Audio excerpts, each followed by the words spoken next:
Karl Kim, Chair of the National Domestic Preparedness Consortium. Established in 1998, the National Domestic Preparedness Consortium is a 7-member professional alliance sponsored through the Department of Homeland Security Federal Emergency Management Agency, or FEMA. It is the principal means through which FEMA identifies, develops, tests, and delivers training to state and local emergency responders. The consortium is comprised of 4 universities: Louisiana State University, Texas A&M University, New Mexico Institute of Mining and Technology, and the University of Hawaii. It also includes FEMA's Center for Domestic Preparedness, the U.S. Department of Energy's Center for Radiological and Nuclear Training, and the Transportation Technology Center Incorporated, a subsidiary of the Association of American Railroads. Each consortium member provides training in its specialized area at no cost to the participants. Together, we have trained well over 2 million first responders and emergency managers throughout the United States and its territories. In keeping with Presidential Policy Directive 8, the NDPC focuses on 5 mission areas: prevention, protection, mitigation, response, and recovery. Each of these mission areas has a set of core capabilities attached to it, and these 31 core capabilities set the framework for the training developed and delivered by the National Domestic Preparedness Consortium. The training enables us to build and sustain a secure and resilient nation with the capabilities required across the whole community to prevent, protect against, mitigate, respond to, and recover from the threats and hazards that pose the greatest risk. As we have seen in the past few years with wildfires in the western part of the United States, droughts throughout the Midwest, and other major climate and geological events that are occurring around the world, that resilience and the United States' role in building resilience in our communities is absolutely a key thing we must do. I think people often underestimate what the disruption from something that's broken means. The loss of time going to school or a business being down, they may not be personally affected, but they're still indirectly affected. And so the level of preparedness that we put in up front, the steps we take to avoid hazards really have long-term payoffs for people and for communities. And so it is critical that we not only train at the highest level the people that are charged on our campus to make sure that our students are safe, but also to make sure that the enterprise as a whole and the base science research is protected. It has vital importance to the economic well-being and national security of the country.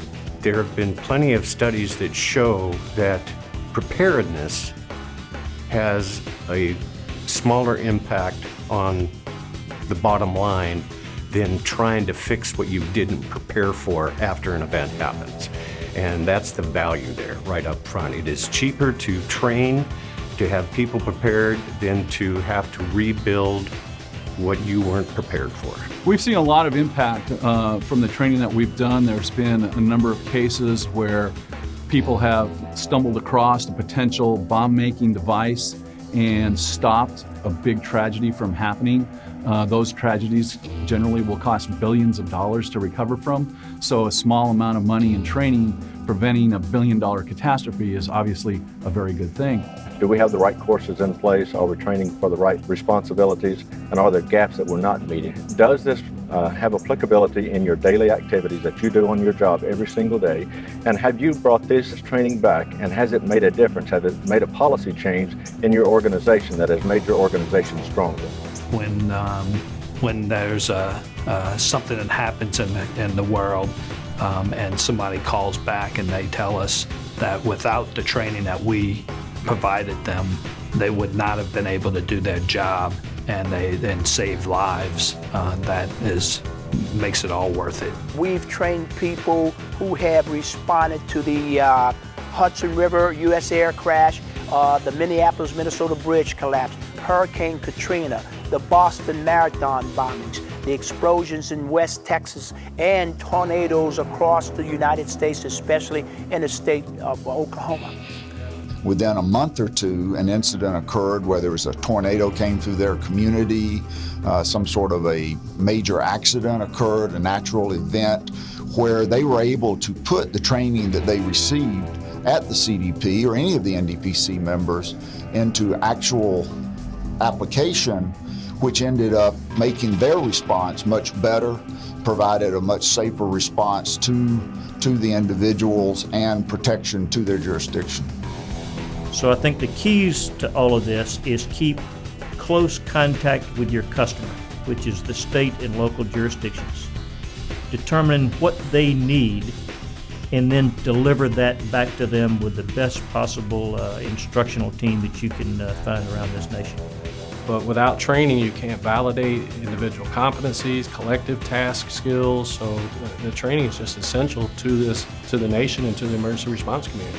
If you don't pay up front to train your resources, if you don't train your personnel in coordination, in ICS coordination, and to respond together, you waste assets, you waste potentially resources, and you end up possibly losing people.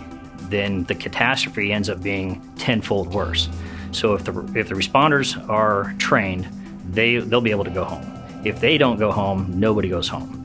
Some of the training environments at the NDPC, such as the Cobra facility, the Noble facility, CTOS, those environments are so realistic that it not only just trains the first responders, but it also gives them confidence in their capabilities of what they're doing because they're doing it in a live environment. We were training people with the Volcano Crisis Awareness course concerning Mount Baker volcano, but within 1 week we had a massive landslide in Oso, Washington, which required the efforts of about 20% of the people who were in that class. And for everything that we're investing in terms of training, whether that's on a state, local, or federal basis, really comes back to us multi-times over in terms of the benefit that we get, whether that's a local response or a response to other mutual aid areas around our state or interstate response out to help our partners. We had responders come from other parts of the state to help out in the southeast part of the state. So they had had all the exact same training.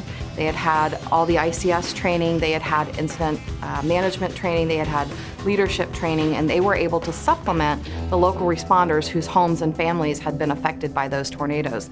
And they took 3 of those short teams. One of them was a New York short team, one was a short team from Ohio that had been brought in, one was a short team from California. And they brought the 3 of them together and they functioned as a single incident management team.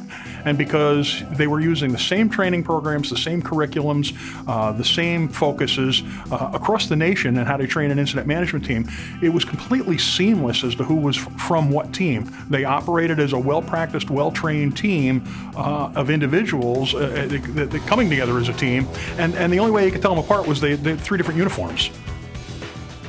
I hope this presentation has given you a better understanding of the critical role the NDPC plays in the building of a secure and resilient nation through training.